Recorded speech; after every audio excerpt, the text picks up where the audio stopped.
Ladies, I really do. I want to take a second and if you will start over here, just who you are and who you're with, if you don't mind. And then if you have business cards with you, if you want to slide them to the front, we'll make sure that we come through and we may start doing some little baggies or something. But if you start yourself, tell us who you are and who you're with.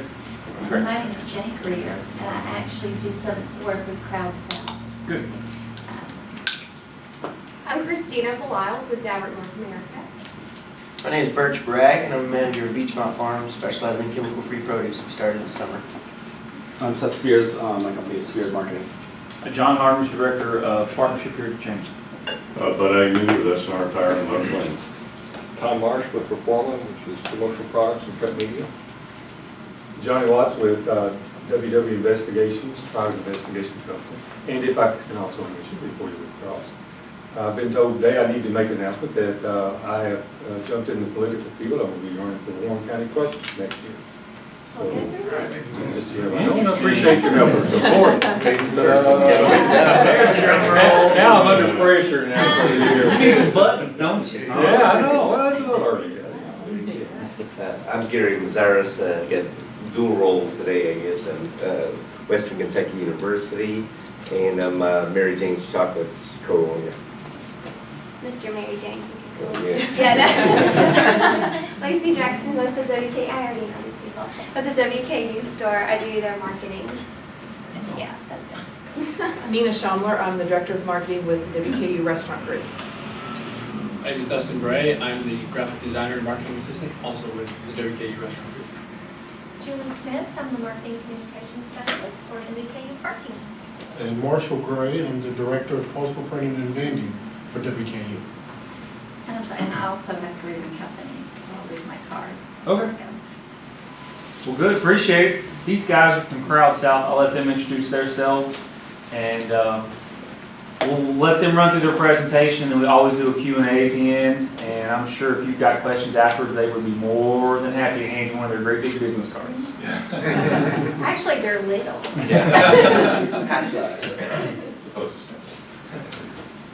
Okay, well, thanks for the intro, and we really appreciate everyone coming today and kind of listening to our spiel. We hope you get something out of it for sure. Today we're talking about what is your online image. And for a small business, why your web presence is the most important tool in your toolbox. And as I said, we'll be doing some brief introductions for ourselves here. I'll let Jason go first. So Jason Heflin, been doing this for about 16 years. Started out with Camping World, corporate office here in town. Worked there for about 8 years and then went to the corporate office. So I was back and forth between here and Ventura, California. Did that for several years and then jumped out on my own about 5 years ago and started doing freelance marketing here in town. So been doing that ever since, and then this summer got together with Chad and started Crowd South. So. And I have about 11 years experience working with Jason as well at AGI and at Camping World. I did that for about, did that through college and then about 8 years after that.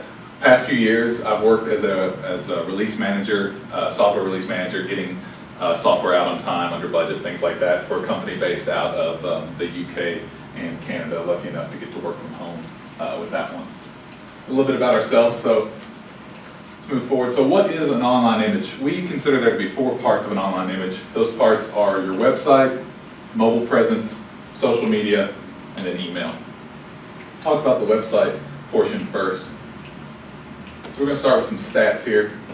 62% of consumers visit branded websites, meaning 62% of consumers go to websites that have your brand on it, be it SNR Tire, be it Dabbert. They're looking for specific places to land to get the information for your company. 90% of online searches result in brick and mortar purchases. So while you may not sell anything online, once they get to your site and get the information they need, they're going to move on to your store. 83% of consumers say having a website is important in their consideration of a choice for a small business. So what I take that stat to mean is that you build trust when you have a good, strong web presence. And I think we all have examples in our lives where we want to know more about companies, so we go online, we look for them, And if we find them and the website's strong, I think it does make us feel a little safer about doing business with them, going to their store, going to their workplace. And then, but in contrast to that, 34% of consumers say small businesses that they're familiar with have a business website. So, you know, there's websites, and again, the experience we have is we go, we look for these places, but we don't find them online. And to me, and maybe it's just a personal thing, but I feel like if I see that they're not spending any time trying to reach out to me in the way that I'm trying to get information from them, then I feel that it gets a little bit of there's a downside to that. Then 58% of consumers would be influenced to take actions if small business delivered on their web experience. So to me, that says more than half of people who are looking for a business online would take the next step. What that is, that could be contacting, that could be actually leaving their house, going to the store, that could be you know, making the actual purchase online. So this stat is showing that it is important that they can reach you online through a website. So what can we do? How can we improve this? Well, first off, of course, do you have a website? That's the number one thing. If you don't have a website, it's going to be hard to take these next steps. So you want clear contact information, phone, email address, street address. We're going to talk about that a lot today, is allowing consumers to interact with you, to work with you in the way that they want. Be it, if you don't have your phone number on there and you only have an email address, maybe they don't want to deal with email that time. Maybe they just want to pick it up, call you on the go, things like that. Along those same lines, you also want a contact form. Maybe they don't want to type in an email address, open up Outlook. Maybe they just want to put in their subject, their question, hit send, move on with the day. A solid About Us page. Again, it's about building trust. What does this company, what are they about? What's their history? Who are their employees? Tell me a little bit more about yourself. Instead of only having an About Us page with maybe 2 sentences, you know, we're located here, we've been here, you know, talk a little bit about your history and about why these people should trust you to do business with you. You also want to make sure that it works across multiple browsers. Again, it's all about interacting with people on their terms. If they use IE, you need to make sure that your website works in IE. If they use Firefox, Safari, Google Chrome, whatever, just make sure that they're able to get the information they need in the way that they want it. Another item that sometimes we probably have experience with is images optimized for use on the web. I know many times I've been to websites, the site will begin to load and you'll have a few images that are just slowly downloading. So you want to use, a lot of times people will load up images on their website that can be used for print. It would make a beautiful print piece, but instead of optimizing it, they've gone ahead and put it on there. So you want to make sure that the images are of a weight and a size that will load quickly online. With that said, you don't want to sacrifice quality images. You still want to have good, nice, beautiful images to tell the story, because it's the first thing they see when they get to your site, and it conveys a message. Along with the message coming from images, you also want content that conveys a message. You want the content to be strong, engaging. They need to read it. They need to know what are they to do, what's their next step, and what kind of information are they getting from you by just reading your website. Another thing that's popular is a blog or a news section. And what that allows you to do, that allows you to communicate back to your customers with information versus, because your About Us page is probably not going to change a lot, your contact form's not going to change a lot, things like that. But your blog or your news section will allow you to communicate with your customers, hey, we've got this going on and here's a little bit about it. Sometimes you can even do things like, if you run a mechanic shop or something like that, you talk about, hey, you don't know if you're ready for an oil change or not, well, these are some signs. You don't know if your tires are ready for a change, why don't you check this out? And so providing a service, providing information to customers through a blog or news section is a great way to get your website up to par. Search fields. The search field, again, it's allowing customers to search your website instead of having to click around, allow them to search immediately, find what they're looking for versus spending time just going through your site links. An RSS feed, that is what that allows people to do. I don't know how many people here use it, but an RSS feed allows you to subscribe to a site and get those blog and news posts automatically pushed to you. Like I subscribe to many different sites, a lot of them sports sites, so when news comes in from the sports site, it comes automatically to a website that I check. A lot of times now Outlook has an RSS reader in it or other mail clients, so that when they subscribe to your site, your news can immediately go to them. And it's a way to keep in contact with your customer without a lot of effort on your part. They just have to sign up for the RSS feed. And again, links to your social media sites. Maybe people got to your website, but they prefer to use Facebook, they prefer to use Twitter. Allow them to do that. Link to the sites on social media that you have. So that was our first section here. We're going to move on to mobile and why it's important. Again, we're going to give you lots of stats today. Only 21% of companies have mobile versions of their site. So you've got your website, you spent time on it, you created it, well then people go use their phone, use their tablet, and it doesn't look great, or it doesn't even exist. And that's going to be a problem. It's a problem because 90% of mobile searches lead to action. Again, what is that action? That action can simply be, as we said before, it can be a call, a contact driving by your store, a purchase online, a purchase at your store. But it is some sort of action. It is a lead. It's basically a lead being generated for you. Greater than 50% of mobile searches lead to purchases. That said, sales in dollars via mobile, $6.7 billion in sales via mobile in 2011. 2015, it's projected to be $31 billion. So it is a growing market. So how can we get, like the web presence or the online website presence, how can we get our mobile presence up to par? First thing is responsive design. What responsive design means is that your website responds to the device that it's being looked at on. Looked at on a tablet, looked at on your phone. However, again, we're going to keep saying it, you need to allow your customer to interact however they want. So if they're looking at their phone, your site needs to respond to that. If your site looks good wide on a widescreen monitor, that's great. But when you look at it on a phone, you don't want them scrolling. You want all the information there. You don't want these giant images that they can't see and they have to squeeze and pinch and things like that. Also want to consider information customers would want on the go. And one thing that, when I see that, one thing that I think about is when they immediately pull up your site on their phone or tablet, you know, if they're on the go, what do they want? They want an address, they want a phone number, they want ways to get in touch with you immediately, be that in the header, in the footer, things like that, that you want to think about that a little bit, that people are looking at your website on other devices rather than just their desktop.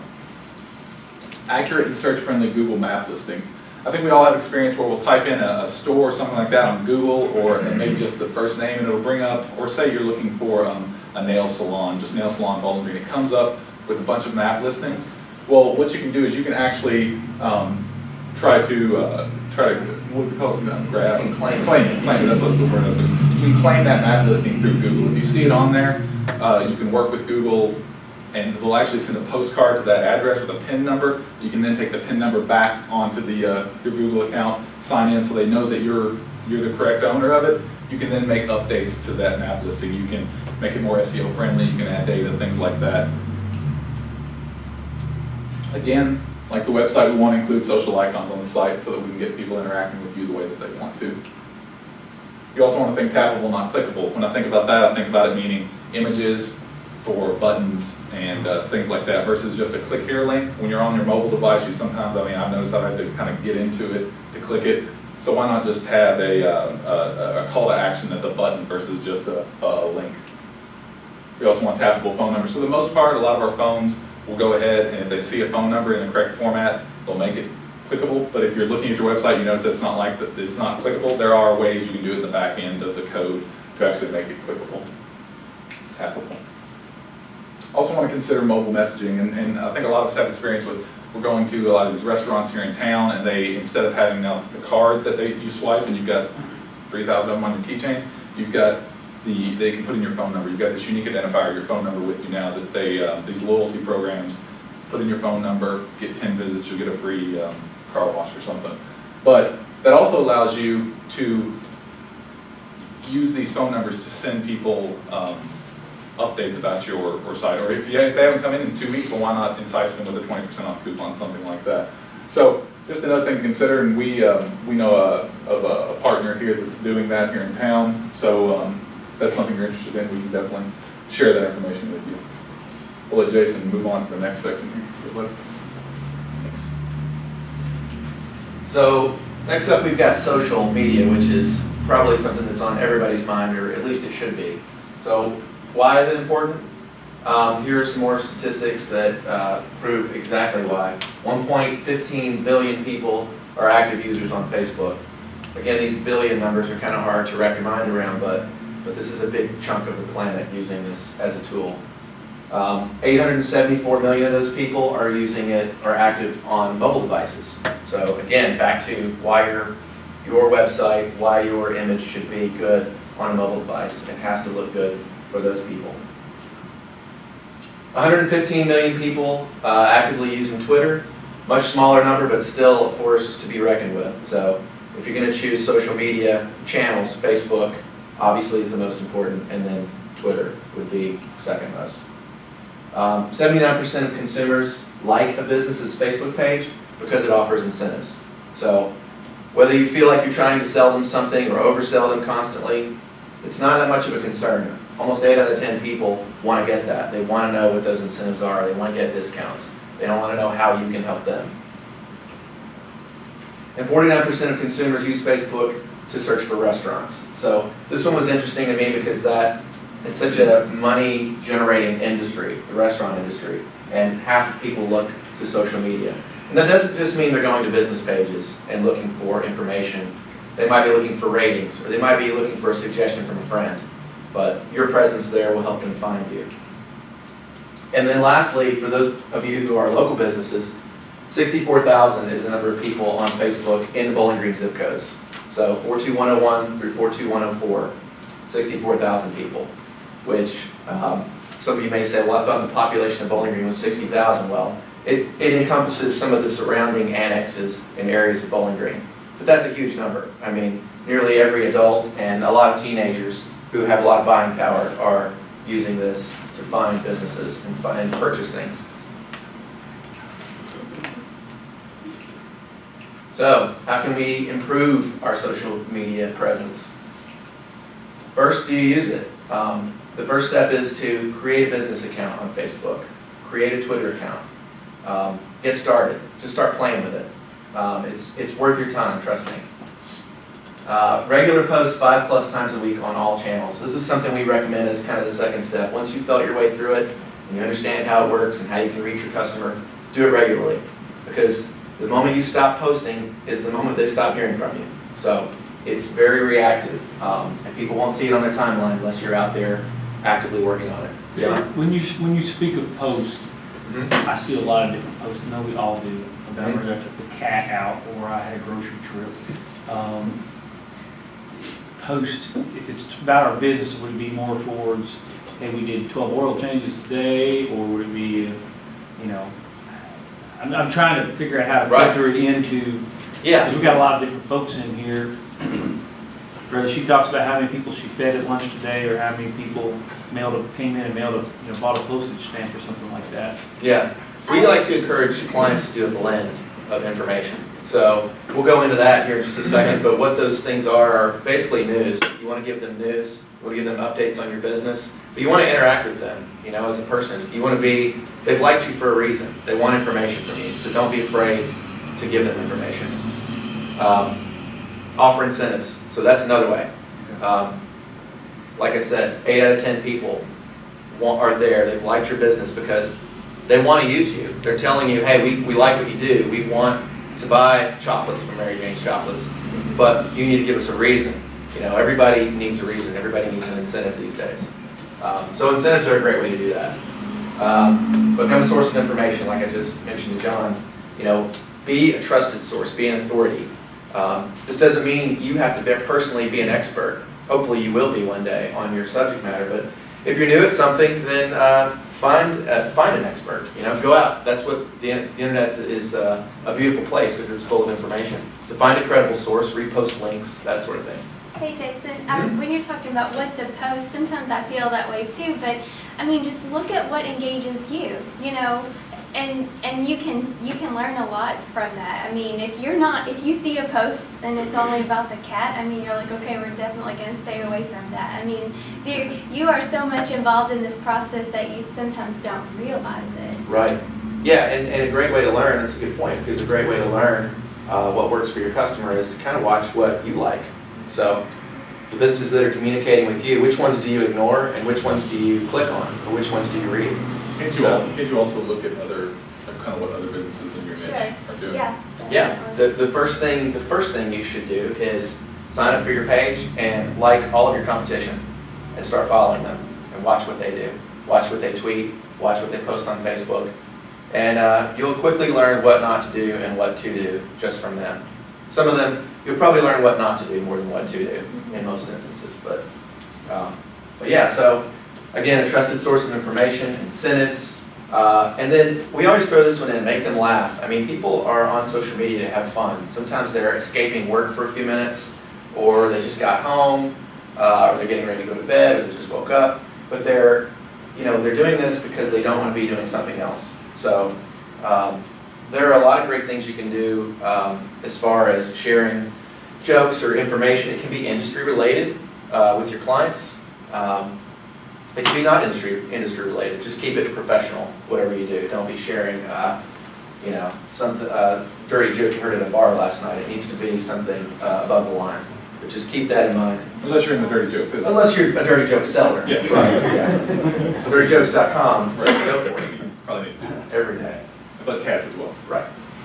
Intersperse images and video. So we say this with a little bit of caution. I mean, you need to create engaging content, even through social media. So sharing a video, sharing an image, maybe an image of something going on at work that day.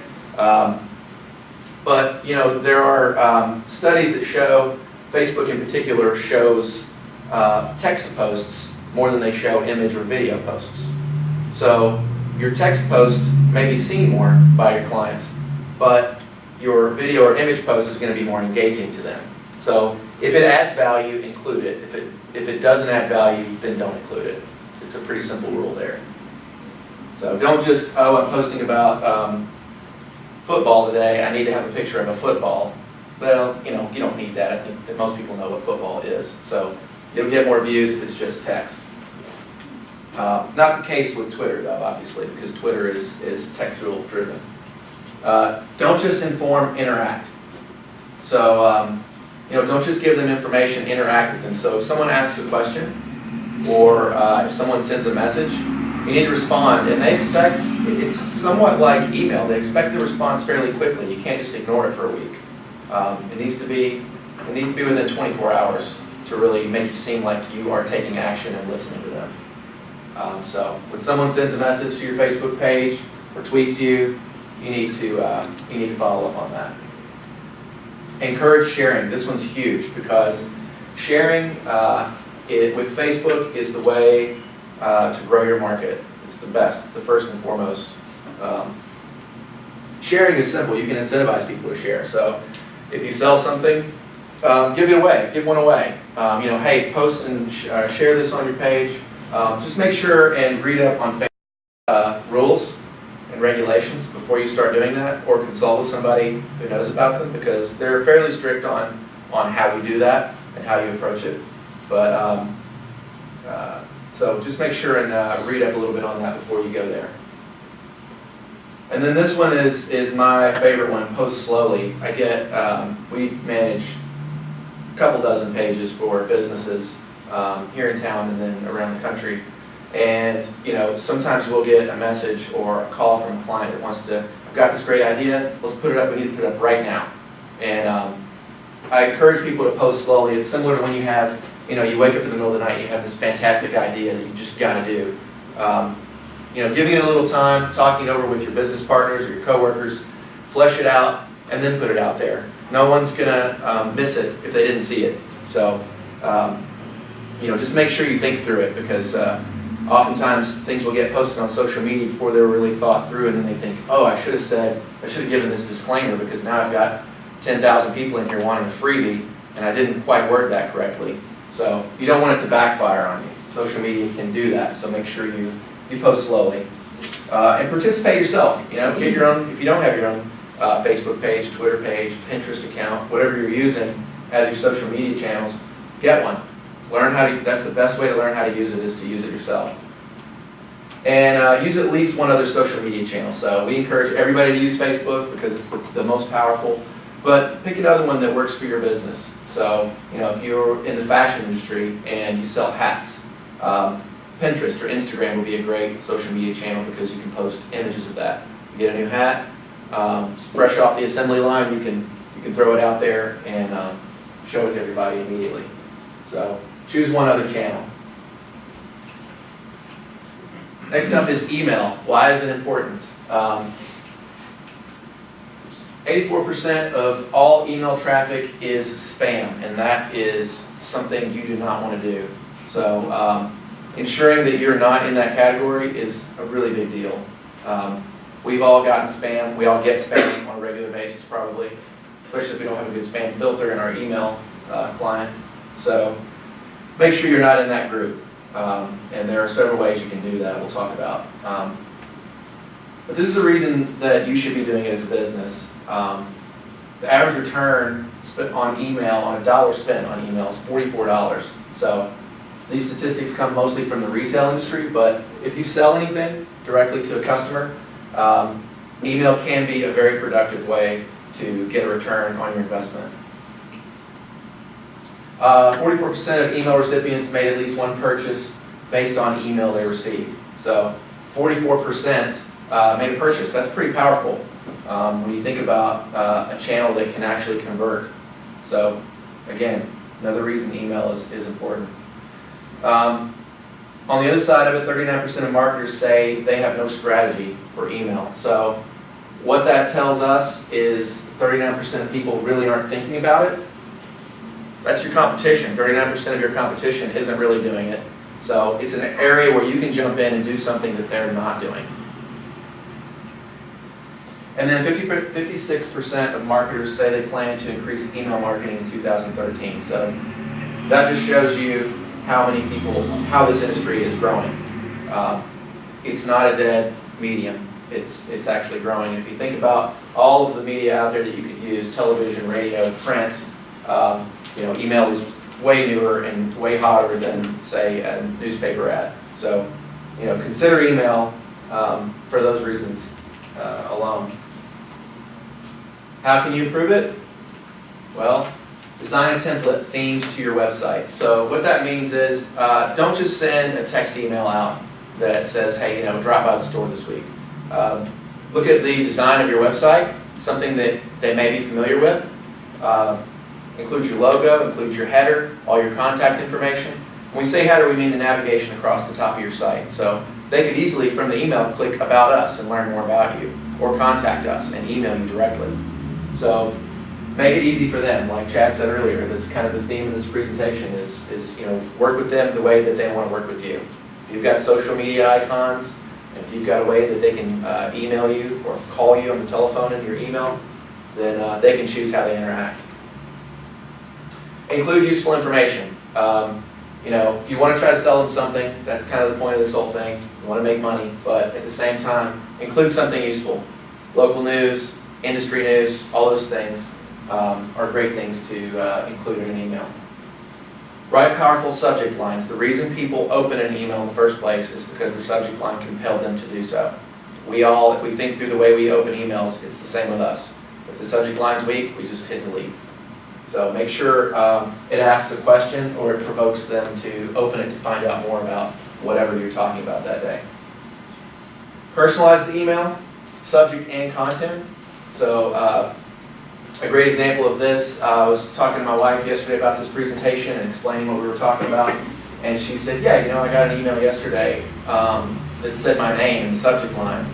And then when I opened it up, it also said my name and mentioned something about the business that I had done. So she had interacted with this business, purchased something. They included that in there. Hey, Dawn, you bought this from us. We just wanted to see how it was working out, if there's anything we can do for you. And, she said, I opened it, I read it. I thought that's a great, even though she didn't act on it, she didn't need to call them, the product was working fine, she's impressed by them. And she's definitely going to use them again. So, building trust. Include a coupon, discount, or incentive. So this is back to the whole reason we're doing this, bringing them into a brick and mortar store, bringing them to your website, getting them to call you. So give them a reason. Everybody wants a reason, just like I said about social media. They want an excuse to get in touch with you. Always give them a chance to opt out. We can't express how important this one is. We all know what it's like to continue getting emails that you don't want. If they choose to interact with you through social media or call you on the phone, let them do that. Don't let them opt out of the email. That's the best way to go about it. Yeah. Years ago, maybe this is an the opt-out button used to be the worst thing to do. They used to tell you, don't ever hit the opt-out because then they know you're a live person, you're gonna get twice as much stuff. Yeah. So is that gone by the wayside? Is there a law to change it? No, there's a law, yeah, it's called can spam, and basically it's against the law not to have an opt-out in your email. So you can get in serious trouble or blacklisted is what it's called, which means the email powers that be that control whether your email gets to the recipient will block you from getting there. They'll label you as spam if they see you don't have an opt-out. So it has to have an opt-out now. If it doesn't, you'll get blocked. And they have to abide by it, because I've still done opt-outs, and I swear I keep getting. Yeah, the industry is still trying to figure out how to police it. I mean, there are things in place, but yeah, there's still people out there not complying. So, but you don't want to be one of those people because that's obviously going to reflect negatively on I your had job. someone hack my email address 2 years ago and send out 96,000 emails in like a 30-minute span. And it blacklisted me all over the place, and I ended up having to just dump the company. You know, it was that da-da-da-da and the company name, and it ruined everything because I couldn't send stuff to Fruit of the Loom, GM, when I was doing business with people, and they, you know, their IT guy was like, no way am I opening that one back up. You know, because they did hack, took everything out I ever emailed and then added 190,000 themselves and sent it on out. So that was a unique experience, and they didn't put an opt-out at the bottom of that, I'm sure, right? Yeah. Oh yeah. Yeah.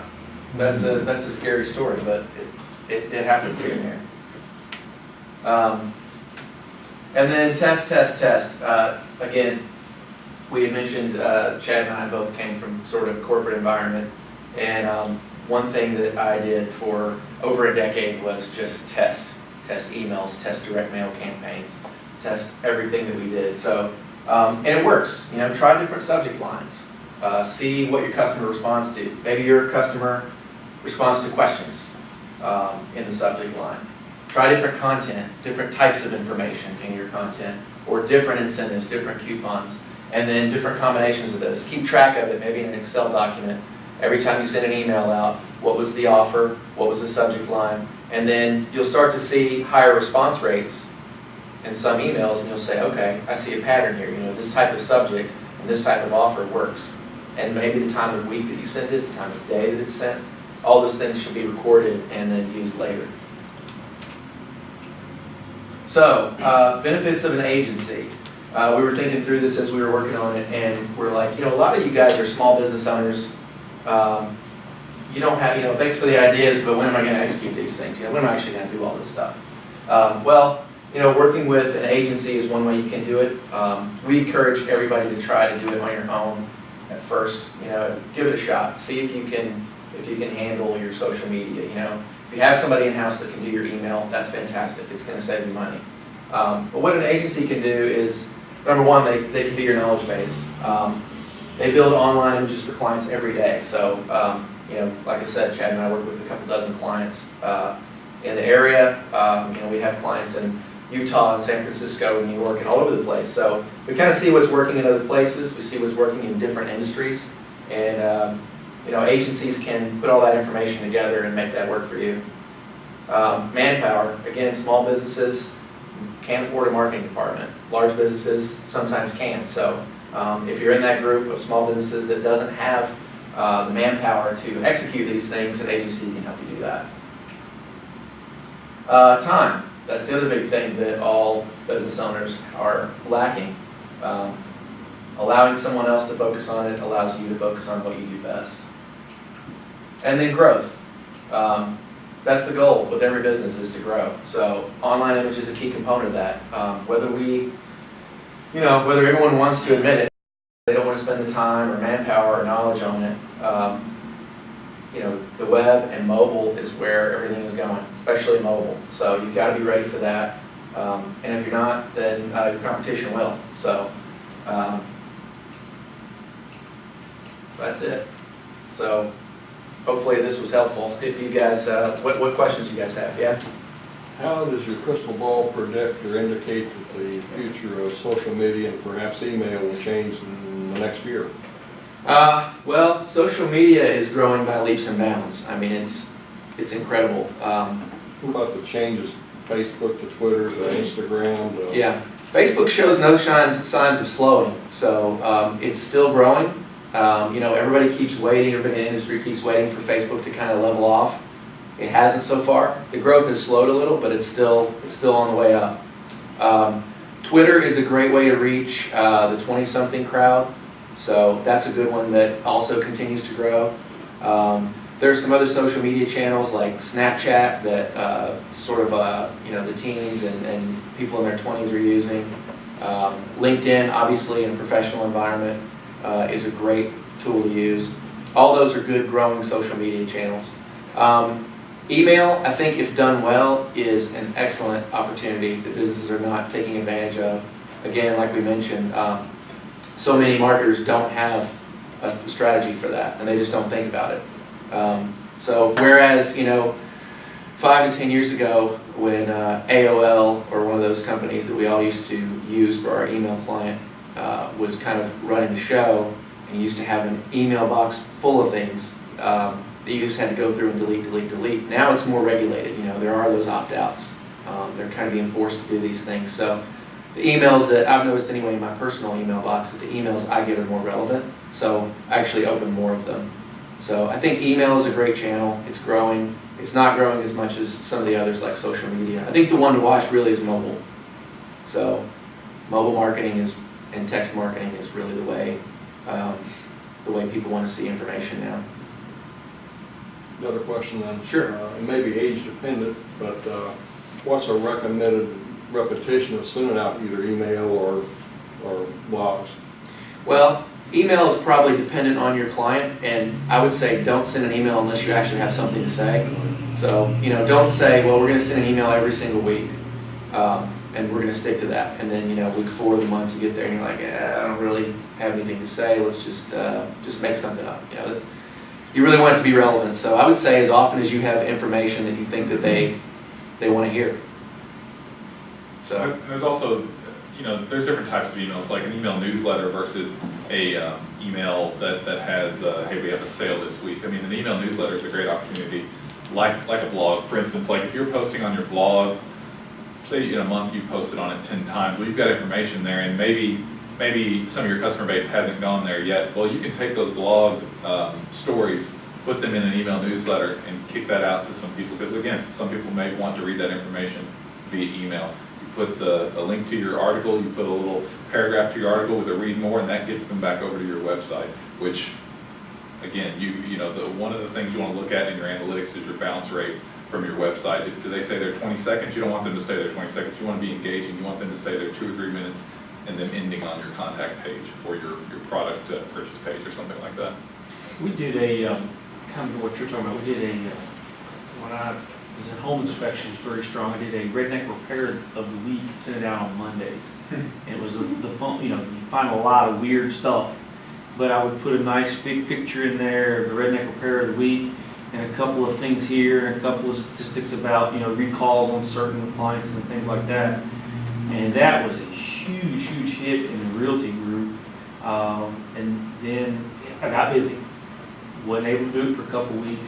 And it was amazing the people that emailed me, hey man, I need that redneck repair. You know, it's something they kind of got addicted to Monday morning starting their week. We did it for probably about 9 months, and then it became sporadic, and then it tapered off, and then it just stopped. You know, and that was something that I look back and it was a huge hit.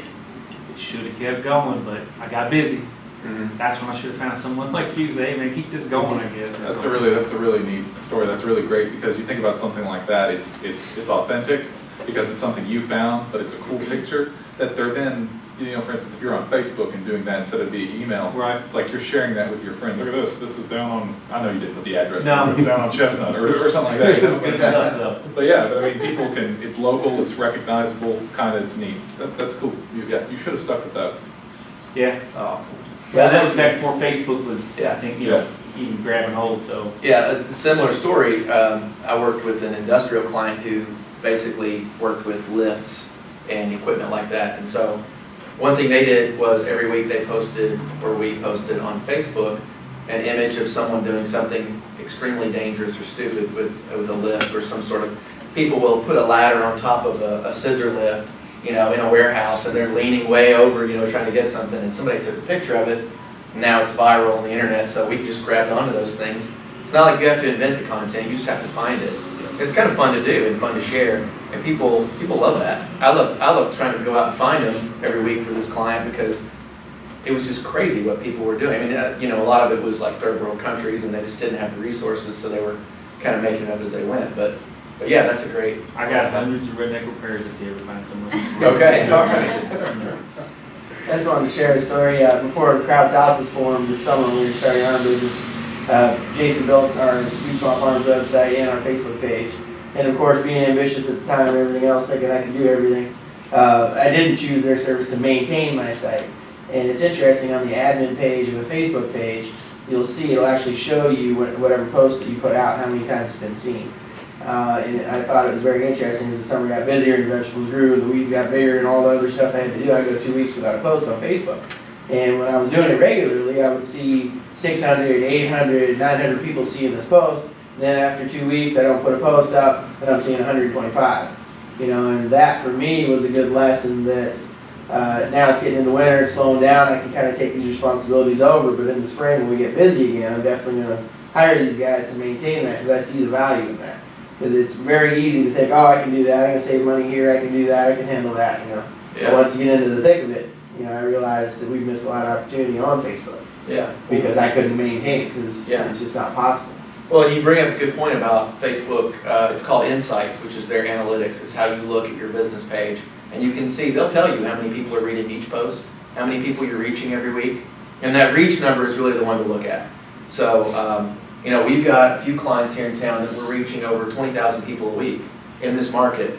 So if you think about it, that's 1 in 3 people in Bowling Green sees everything that they do, everything we put out.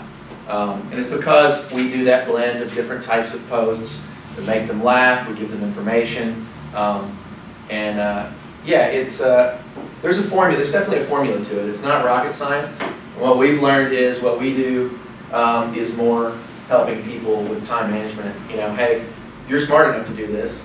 It's not difficult. It just takes 2 or 3 hours a week, 3 or 4 hours a week. You just don't have time. So Yeah, the that's a good point. diversification of somebody running for a political position in Bowling Green, if there's that many people on Facebook, it's obvious that you're going to have to find a way to get a strong social presence to get that word out there, or buy a million billboards. Yeah, and by Which is probably cheaper to do social media. Yeah. Yeah, well, I mean, if you've got somebody in your campaign that knows about Facebook, knows about Twitter, they can easily create pages for you and get you rolling. And you'll be surprised, if they're well connected and they can connect you to the right people through social media, you'll grow your audience pretty quickly. You'll be reaching 50 people the first week, and then 400 the next, and then eventually thousands or tens of thousands in some cases. So, yeah. Look for that Facebook Insights on your business page if you haven't used it before. It's a great resource for information and finding what types of posts people read. So if you did do a redneck repair of the week, and maybe 8,000 people looked at that, and then you put out some information on a new product, and 100 people read that, maybe you need to do more of those just to get people engaged. More people will read about your product if they see more of the fun stuff on your page sometimes. So it's a good blend. Anything else? Do you have any email marketing campaigns that you would recommend as far as a third-party source? Yeah, we do email marketing. Okay. One of our part-time guys is an email marketing guy, and he's done it for about 8 years. Yeah. He designs templates. So the nice thing about what he does is he designs the template for you, which has to be coded. So he'll design a template that matches your website, matches your theme with your logo and everything, brands it for you. He's very versed in can spam laws and opt-outs and all that. So I can hook you up after the meeting if you want to. So once that template has been created, then it's something that you can reuse. Yeah. you can reuse. You can do a couple templates. Like Chad mentioned, you can do a newsletter template. Maybe you do that once a month. And then you do sort of a sales-oriented template that maybe you do just when you need it, just when you're trying to sell something, you have something to talk about.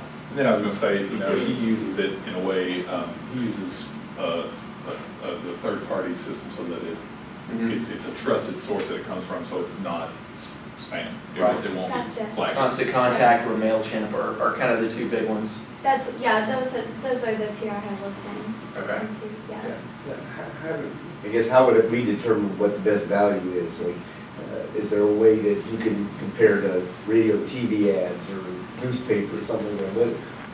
Is there a Yeah, rule of there's thumb a, we could think of? yeah, there's actually, if you go to our website, we've got, what page is that on? It's on the social media detail page. Social Like, media. like services, social media, the detail page of social media has an infographic. Yeah, there's an infographic on there that we put up a few months ago about, that shows sort of a bar chart about cost per thousand, which is how most marketers measure the cost of a campaign. So cost per thousand on social media is the cheapest, and then email, and then it goes up to print, radio, and TV. But as it steps up to radio and TV, the bar goes way up, obviously.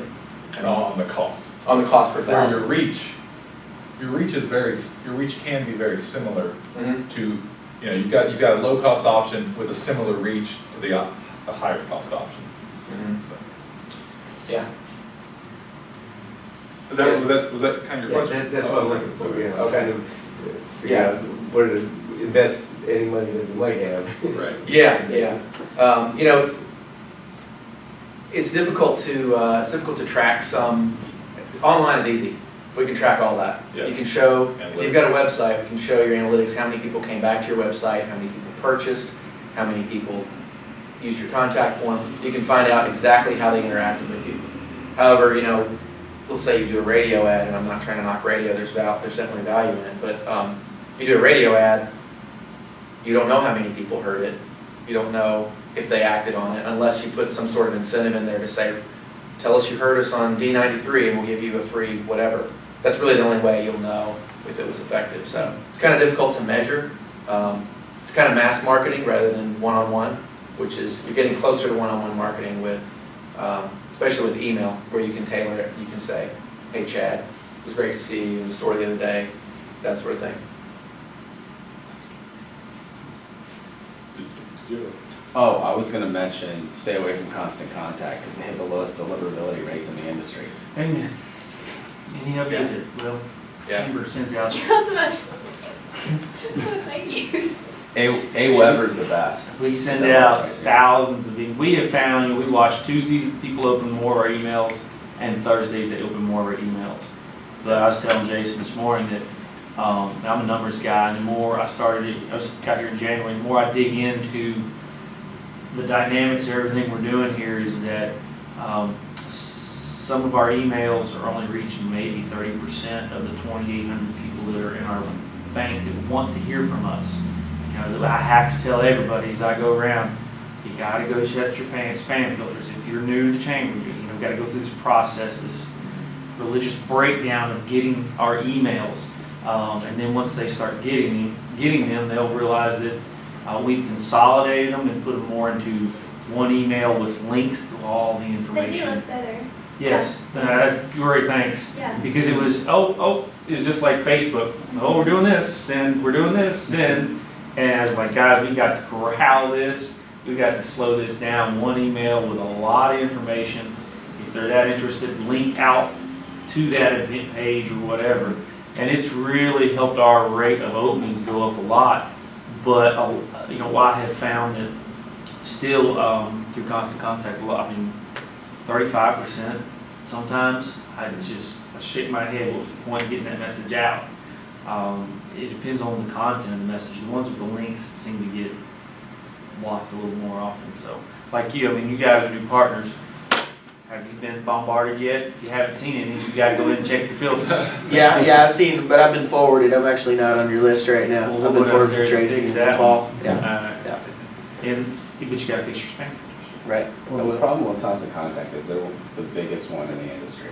And what they do, because they don't require you to actually opt in to be on the list, the company that we've used for years is AWeber. And they have the highest deliverability rates in the industry, but their requirements are a lot tighter. So if you want somebody on the list, you can't just add them to that database, and they automatically get it. When you add them to that database, it actually sends them an email, and they have to confirm that they want to be They're almost interested. double So, opt-in or something yeah, like that. I mean, so everything is a double opt-in with Weber, which, Yeah. I mean, That's a good idea, though. you know, you may lose some people, but at the same time, they're more dedicated. But you're Well, it's a 100% more sure that focused they're list, gonna yeah. want it. Yeah, double opt-ins are great. Because that's what, we just, we, you know, we take our 21 new partners, all the people they want emailed, add them to the list. And that's the ones where, you know, I have found that, you know, half of those, I gotta go call them and say, check your spam filter, did you get anything? No, I didn't. We should already had 9, so. Yeah. And a lot of these services have templates that, you know, they're not necessarily beautiful templates, but you can use the templates that exist, like Constant Contact has some pretty ugly ones, but like, I'm sure Aweber has some good ones. MailChimp is another one that I mentioned earlier. Have templates, email templates already laid out, and you kind of populate your information. So that it looks professional when it goes out. You can add your logo and change the color scheme and that sort of thing. But yeah, double opt-in is a great idea. What we found is that it's really uncomfortable at times to collect personal information like that at the sales counter. How about your email? You get 100 of them a day. Will you give me your email? And we struggle with that still today. As much as we have in our database, we still struggle to ask for it, struggle to get it, struggle to use it well. When we do use it, what we find is that response is delayed. People don't open their emails every day. I'm about a 3 to 4 day email guy. Bill test it. If you send something, it might be a week. Because I have so many, I'll check and I'll get through about 30, and I have something come up, phone call happens, customer comes in, I have to stop what I'm doing, and maybe 3 or 4 more days before I get back to it. Yeah. So for me, my personal trait is, I don't look at them every day, and I don't spend a lot of time in them, and what we found is a lot of our customers don't either. It's not a very quick response. We do the text living, the text email pad up there. What we found quickly is that when we send out a text message, a good percentage of it gets looked at. I've also seen several people looking at their phones during the meeting. It's, oh, who was that? Okay, I got it. Let's see what that is. There is an offer. Okay, great. And what happens is when we send them out, we get responses within an hour. I mean, of sending out, we'll get we'll get a handful of responses within the first hour of it going out, and then a few more through each of the following days. And what's nice about that is, I mean, you guys have done this. I find it, I smile every time I see it happen now when I walk into a restaurant, or I'm at my place and people come in, and it seems to be the younger people will walk right up without thinking, asking, looking at anybody. They get in, because they don't care what they're gonna get, they just know they're gonna get something. Yeah. After enough check-ins. Yeah. They don't ask, they don't worry about it, just, you guys want service? Yeah, hold on. Okay, and then they come to you, so Yeah. it's almost like dumping feed in the trough, you know, here they come. If We- you have something like that It's that they true. draw to, or Yeah. balls to the flame, so. We're looking at going with that, we've talked to Steve about going with that system as well, because the trackability of, for instance, who was here today. You know, it's never been tracked, who goes to our coffee hours, just come and they go. Who comes to our ribbon cutting, they come and they go. And the trackability of who's joined the chamber, who's utilizing what services, so that we can start to go back with them. And we're having fun trying to figure out how to corral 300 people into a coffee hour and get them all to, you know, I had to figure, here's a free tube of chapstick, I don't know. And to give up their cell phone number. Huh? And to give up their cell phone. Yeah, and, you know, we've got everybody's, I mean, I got the entire, everybody in here, if you're in here, I got you on my phone anyway, I can call you. So everybody's on speed dial around here. But that is an interesting thing, because we have the ability to send out text messages, but it's like the holy grail. Oh, no, there's an important one. Yeah. They send out one a month, and I'm like, they can handle more than that. Stop sending so many emails, maybe a quick message to remind everybody about a great big ribbon cutting or an economic development announcement, you know, where the governor's downstairs and we have 30 people show up. Yeah. And, you know, wow, where's everybody at when the governor's standing in the room to congratulate Bowling Green on their growth, so. Well, and that's a great point. You make a great point on segmentation. So, you know, segmenting people, you know, not only what we talked about in our presentation was let people interact with you, how they want to interact with you, but let them choose what they do. So In other words, like you said, if you segment it into ribbon cutting people, these people went to ribbon cuttings, these people went to Business Matters. You can send a message to them because you know they're interested in it, they've been to one. So it's very targeted. And yeah, you probably get a lot better response rate that way instead of sending everybody something about Business Matters. Yeah. I mean, all decisions need to be made on analytics. I mean, the more analytics you can get, the more you know, the more that you can tailor things. So I mean, you know, if you're seeing that your coffee hours are better on like Tuesdays or Thursdays or whatever, then you start, maybe you find out based on analytics that it's a waste of time to do it Monday morning. So why are we putting any manpower into it? Let's focus on our Thursdays. Same things with at your tire shop, at your, you know, we get more oil changes on Mondays versus Fridays. Then let's either change the way we employ people, like have more people on Mondays, or maybe we need to start. That's exactly what we've just done in the last month. Start doing 20 minutes, but if you want more people on Friday, maybe we do a 20% off oil changes Fridays only for people on our text list or something. Because once you have the analytics, you can control how you talk to people. If I need more people on this day, well then I'm going to send out incentives which will bring more people in. Right. And there are businesses that find that the text marketing doesn't work for them, but it is, from what we've seen, it's a small number. You know, if you have something to offer on a regular basis, then it might be worth a try. So Tom asked earlier about emails and how many to send a week. Very new to this texting, how many of those should we send? And what should it be? I mean, because two things I think you said is really good. One, we do. I mean, we're good about getting offers out, and that's what generates the immediate response. The other thing that you mentioned was information, relative news information, you know, kind of like a traffic report from us, or, you know, we kind of guy in town that we're friended with on Facebook that will tell you everything coming across the BG scanner, you know, and all you got to do is spit it back out for your customers who don't have this feed, you know. Yeah. And it's for us, it would be somewhat industry related. So how many do you send out?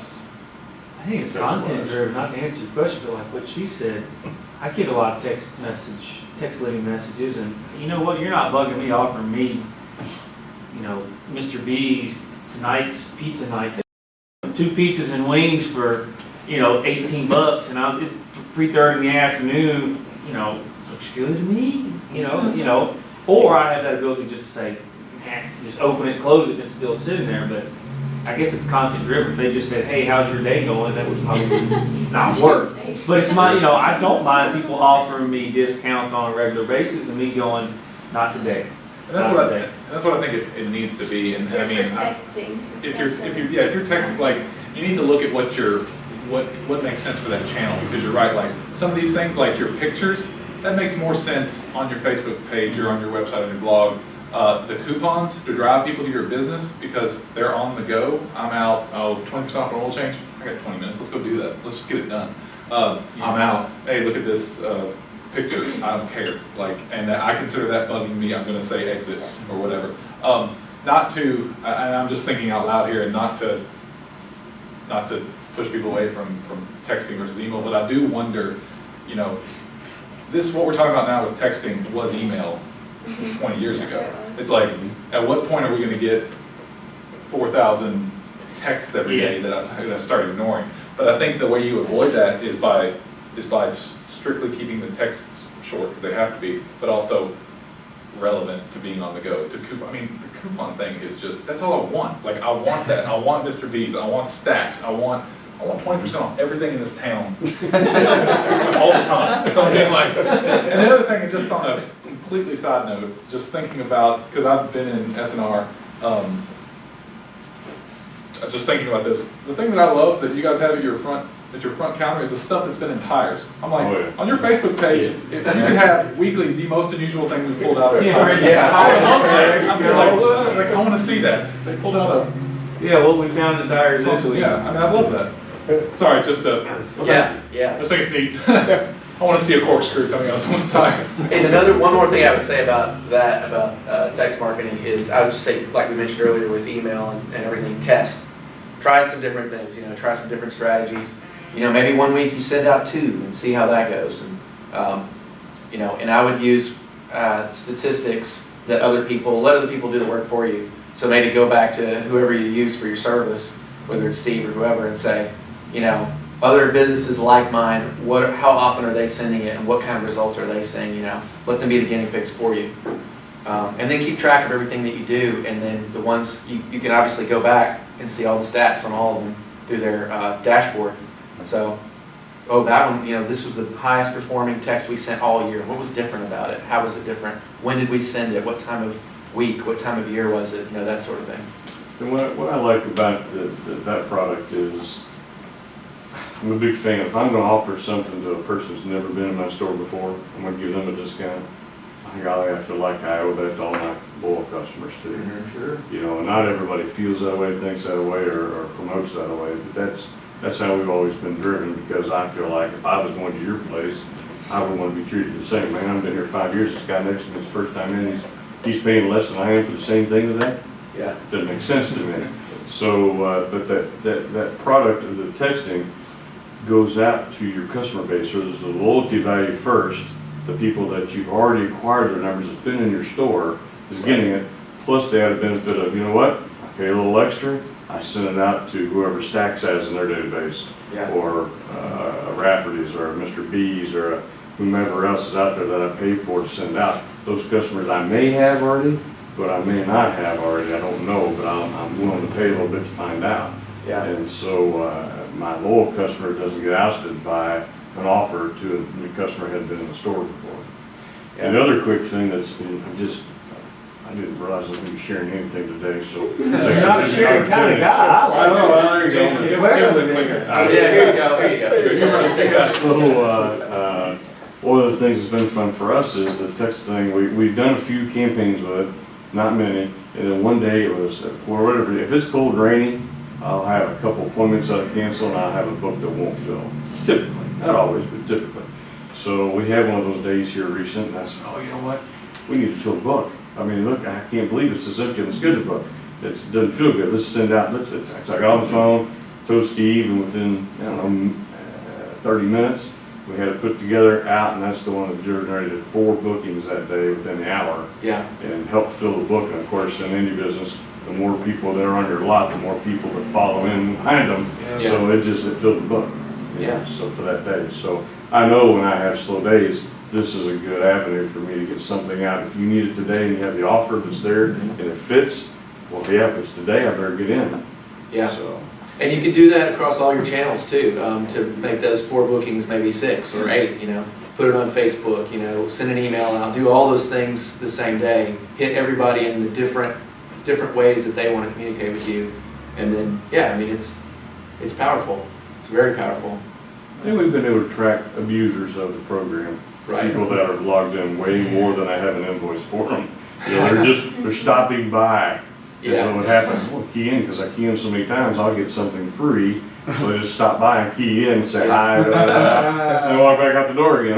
Or they know they're coming for an appointment, they got 2 vehicles at home, 3 vehicles at home. They come in to make the appointment, key in. They come in Yeah. for the appointment, key in, and then And they then there's come people in. like me and my wife who we go into Griff's and we both buy separately and share. We're both on put our different phone numbers in, you know. Yeah, because you can't buy somebody lunch Stick it food to in them. your life. You know, But they love it. that's interesting though, you're right, that probably ended up being like email where do. Yeah, and again, I'm not trying to be negative about it. No, I'm just you're thinking in my right. head, I mean, you've got to provide value. That's all, that's common sense. That's all I want.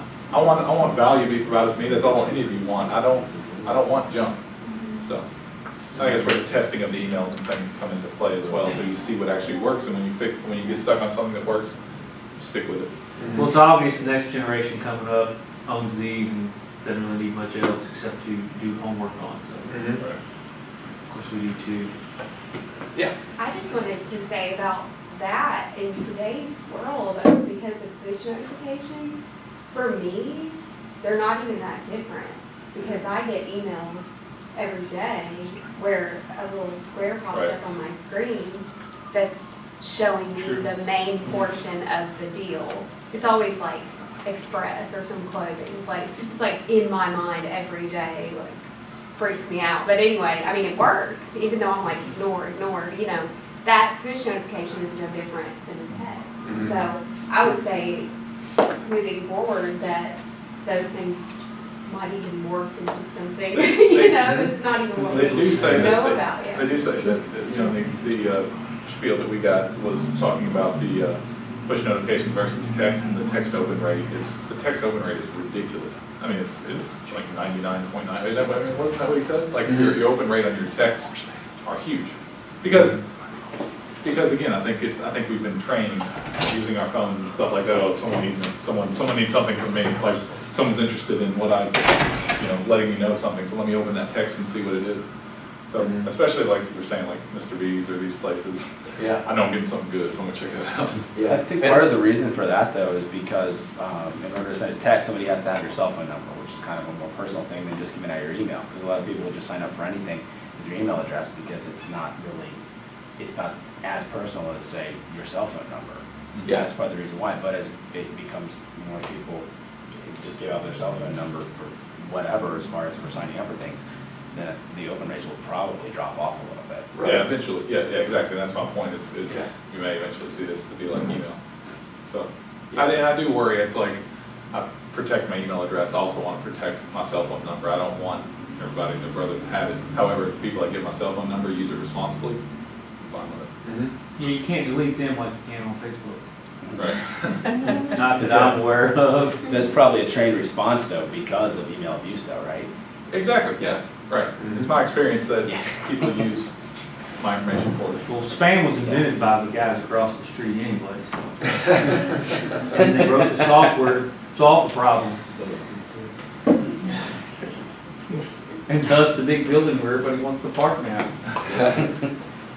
Worked out well. Any other questions? Hey, I appreciate y'all coming, I really do. Good job. Yeah, thank you so much. And, if you have any questions, we'll be hanging around for a few minutes afterwards.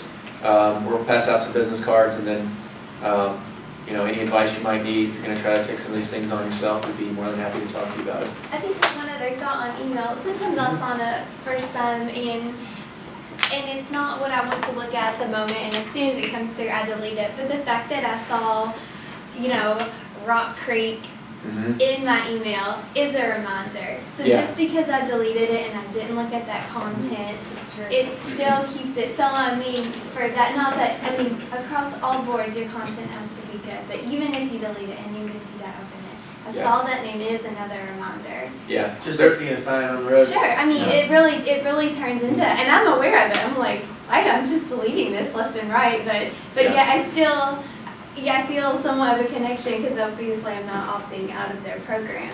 Well, a lot of our social media clients will say, why should I use social media? Because I'm not going to do any offers or incentives. It's not what they do. Yeah. And we'll say brand building, Sure, just so every people bit can of it. continue seeing your brand. Yeah, every bit of it. Well, you're right too, because you don't opt out because you might not be. Like, but they might send me something. Exactly, they might Yeah. send me something Yeah. one day that I'm really interested in, so I still want to get stuff. Yeah, deleting is definitely different than opting out. Yeah, Deleting sure. is just, okay, I'll talk to you later. Right. The day you delete, the next day the 90% off. Yeah. Right, I know. That happen. What? But if you don't send them another one, would they have forgotten?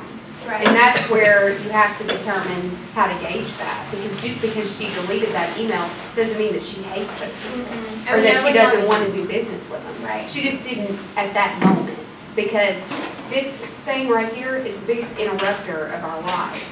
We may be on the phone with our boss, you have to, it's just get that out of my face, it doesn't mean that you didn't want to do that day, or you don't really want it. If you want it, which you will, because we get everything here. If you don't get something in another week, if you would have, you might, oh yeah, man, I forgot about that, I'm gonna go back. Yeah, it's just a So, it's a catch-22. Yeah, as a marketer, if you're not doing it, somebody else is gonna do it. Yeah. So, Well, I'm not saying the email's bad and evil. I'm No, just- no, no. I'm just saying what's been working for us has been, and I know for me, this in my pocket, like I said, it's a great interrupter. If I'm talking to someone, I don't even pull it out of my pocket. And until I get to the point where I've got some free time, when I pull it out, I'll take a look, and most of the time all those alerts are gone, or there's so many of them, I don't even look at any of them, I just swipe over, and then I look at their little message like, oh, I got three messages, 140 emails, and 2 updates for my apps. And I go, oh my God, I gotta clear those. So I go, but I always leave the mail one. It's 140, that's too big a price. Yeah, I can't do I it. set it down, that one just Yeah. builds. So I don't know how many people are like that, but I always those little reminders like, I gotta clear those, gotta look at them, that big one's gonna have to wait till later. You know, Yeah. that's how that usually happens in my world anyway. So those emails, the 140 emails that you have, are those newsletters that you're getting? Or are those actual like work related or business related? It's probably 20% that are real relative. So the rest You know, are, some people the are, rest some are of them email are just. newsletters that you're getting that you signed up for that, Well, some of them are, you know, the spam catches a lot of them, but it still reports my total number and I look and then, gosh. I don't know, I spent, about 2 weeks ago, spent some time just going through and making the filters up because I don't want these anymore. Get rid of them, don't even let them through, so spent a lot of time doing that. Figured, you know what, kind of like to your point, if the company, Pool Supply Company send me something every week, I don't need something every week, they got a deal going on every week.